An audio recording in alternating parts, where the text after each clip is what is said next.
Okay, it's time to roll. Let's see what's out there. Well, we still have those showers rolling across parts of across portions of Florida. Look at what we've had. Rain still to come through tomorrow. Could be anywhere from 1 to 2. Now, in terms of your airport delays, here's how things are going to stack up in some spots. Right now, it looks A-OK, but we could have some breezy conditions across portions of the upper Midwest. That can give you some bumpy conditions, as always, on departure or on arrival.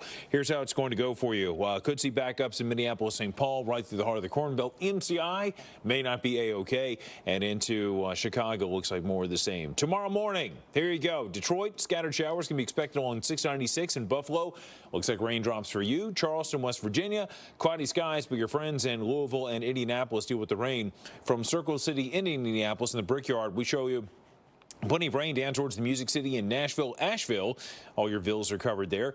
We see the clouds on approach. Eventually, the rain moves across. A lot of green on the Blue Ridge Parkway. St. Louis begins to dry out. Different story for you at Mount Nittany near State College. At State College. Come on. You've got 57 degrees there. So the story that you have in Florida, remember, we are running that big deficit right around the Tampa area and point south. We need some rain in Bradenton.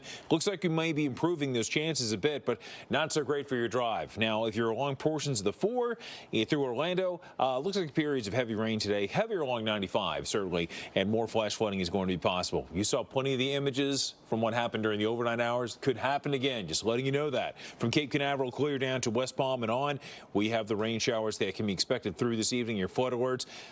Folks, common sense. This is where we need to be. Our best selves are out there, and certainly you may be driving around a corner, then hit a low-lying spot. Water collects on the roadways. You just got to be careful out there, so just keep that in mind. But as we go forward, here's what we expect minute by minute, hour by hour from DeLand.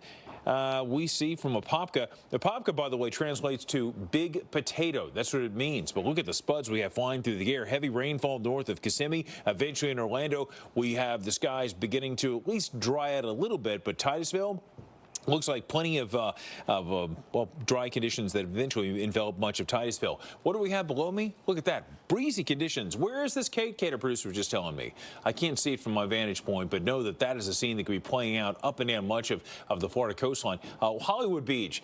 Yeah, look at that. Breezy. Yeah, you better believe it. Rainy. Sounds like pretty much the same song we've been singing for quite a while along portions of the coast. In terms of the power outages, some of you may have difficult times making the coffee this morning. It looks like you may be reaching over to flip on the light switch with no response, and Jim, you see the reason why.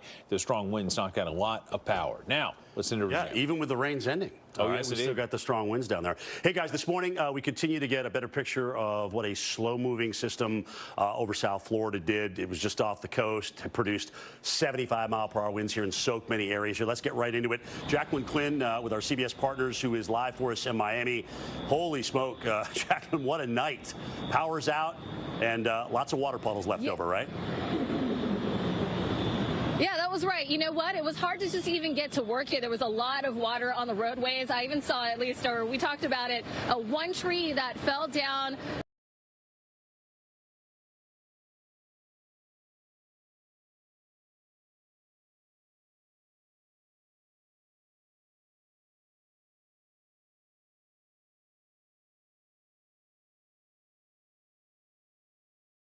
And just to give you an idea where we are, right, this is downtown Miami near Biscayne Boulevard. This is Northeast 11th Street. This is a trouble area. It's low-lying, so of course we see a lot of area back up here. But what's left right now are a bunch of cars that are still stuck from last night. So that taxi obviously didn't make it past these waters. But also pay attention to those cars that are on the curb there. They also had to pull over, or maybe they got stuck. And it goes on and on like that all down these streets. In fact, we've seen a lot of tow trucks come through these areas and clear some of these cars. That one's still stuck here for now. And if I can walk you over here to this side, this is the 395 that connects you down to Miami Beach, and that is something that a lot of commuters will use this morning to make their way around here, or if they're headed towards Miami Beach. And that area in particular has a lot of construction, and with the winds here, some of the cones have been blowing around. These signs have been knocked down. We have crews now trying to adjust that, but at the same time, there's water on the roadways, and it's making making it hard for these drivers to get onto the on-ramp and move about. So we're here in this area, but you know, some of these side roads, we're seeing a lot of cars stuck, and that's a live look. We'll send it back to you. Hey, Jacqueline, I wanted to ask you, lots of power, thousands of power outages this morning. Any word on when we can get those back, or do you think it's just still too windy to put the buckets up? No, actually, we're just checking in with FPL at this time right now. I know even when I was driving here, it looked like I could see maybe a transformer or two just popping off. So I haven't seen any crews here in this area, but that's because it looks like the electricity here is fine, but we're going to have to be checking back in with crews here in Miami-Dade and also our neighboring county, Broward County. So that's something we'll have to get back to you with. What about schools? Any schools closing as a result of all this? Yes.